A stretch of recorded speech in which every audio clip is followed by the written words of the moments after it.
Welcome to Truthers Weekly MAM News, and I'm your host, RD. This is a trial, you guys, so if you like it, it's going to let me know that you want to see more. So go ahead, show your support, hit that like button, please subscribe.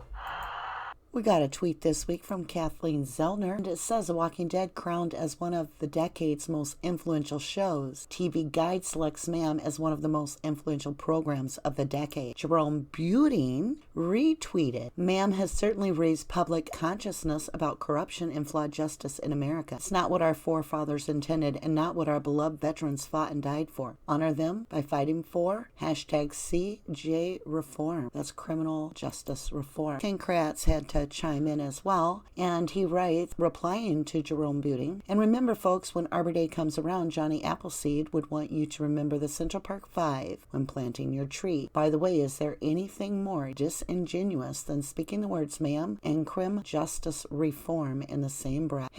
#innocent fraud. What are your thoughts on Ken Kratz staying so involved with the Stephen Avery case 14 years later? Eric is Banana Man put a poll out there on Twitter. Given everything we know today, including dogs, bones, Cuss Road, Quarry, Deer Camp, pelvic bone, phone records, etc., do you believe Teresa faced her killers somewhere around Cuss Road and the Quarry and was killed there, ruling out any other location? 94% of the people said yes. Only 6% said no. And just for a sidebar note, 275 voters responded to Eric's post compared to 2 likes on Ken Kratz's post. You know, that kind of says a lot. So the new wave going through the MAM source is the MINDSHOCK's out there now, and they're doing a fantastic job. I thoroughly enjoyed their program. Wanted to give them a shout out for a job well done. Hats off, guys. And Bruce McGuire on November 6th tweeted, sorry to keep teasing, but this one is going to be big. If Making a Murderer covered even 5%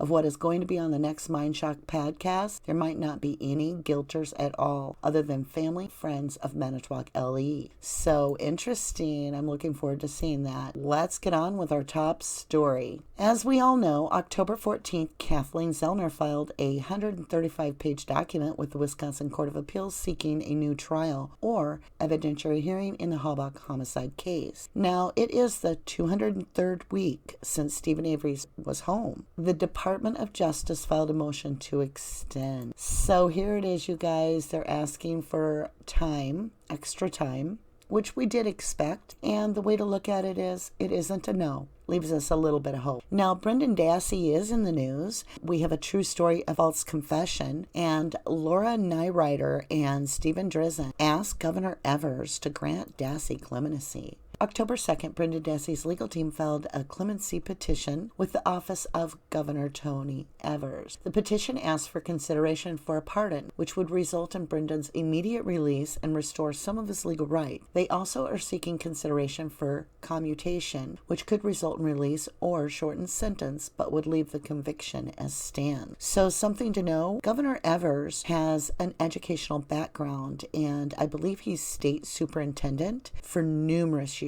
And the question is, will Governor Evers grant Dassey clemency? Interested people that want to sign a petition in support of Brendan, you just go to www.bringbrendanhome.org. If you guys don't like this part of the segment, just let me know in the comments below and just say no to rabbit hole or yes to a rabbit hole. So here it is, this week's rabbit hole thought. Now, I'll give you the first part now, and at the end, we'll get the answer. Now, it won't always be an answer. Sometimes it's just the other half. What does the Sikaki letter and SWH 852 license plate have in common? So we'll come back to that. The Real Caper By has shared this with us, and they write, has anyone ever noticed this email before between Kratz and Fallon? So this is email from Ken Kratz, and it's to Thomas J. Fallon regarding Dassey. Number 1, we need relief from gag order on O'Kelly, etc. AL. It is interfering with the prep. Ex parte was probably illegal. Was a record made? And we are at least entitled to an explanation on the record. What? So O'Kelly has a gag order? So here on TikTok Manitowoc, on Reddit, posted by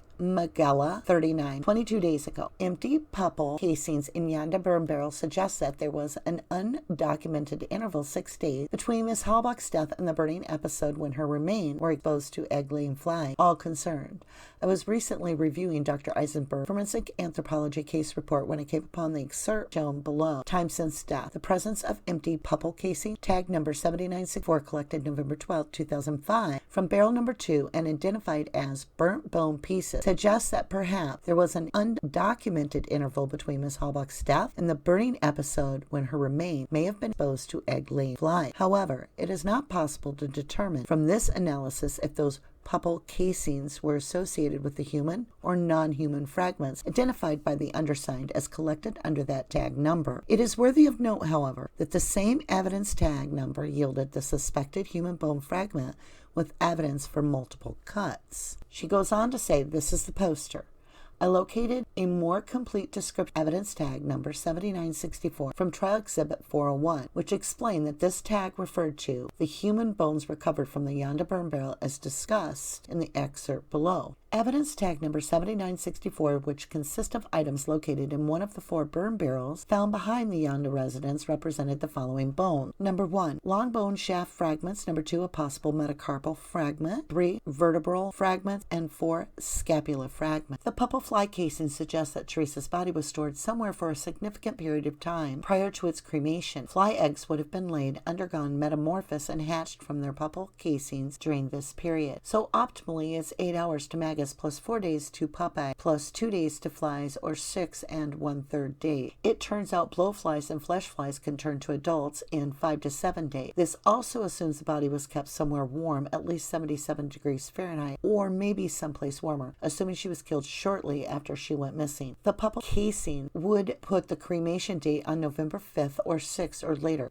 When was it that Sickie said the body was cremated? Was it late Friday or early Saturday morning? Could the cremation have occurred that late in the week? What would that do to the state's timeline and theory of the case? Where was she during that time? Does this explain part of the Cuss Road mystery? Magella, the gorilla for sale. Blah to a username put. Either Eisenberg is right, and this further disproves the state narrative, or Eisenberg is wrong, and this puts doubt on the state's own experts' reliability. Good find, OP. 7 pairs of panties wrote. I've been thinking more and more about this. I think this shows evidence of the swap. We have a burn barrel that has pupple casings that could not have possibly survived a fire. Yet we have burned bones inside the same burn barrel. We've always known they did swapping of barrels, but with this, I think what they actually did was swap the contents of the barrels, putting burned bones in a barrel that had recently contained something that was rotting, be it animal carcasses, bones, or rotting food. The main reason I think this is because we know the pupil casings couldn't survive the fire, and we always knew they did all kinds of funky stuff with bones. Big announcement today from Jax West of the Stephen Avery Project. And we've got an upcoming new MAM source. Very exciting. The announcement is that we will be filming our first episode of Justice with Jax in MINDSHOCK for WMP TV this month.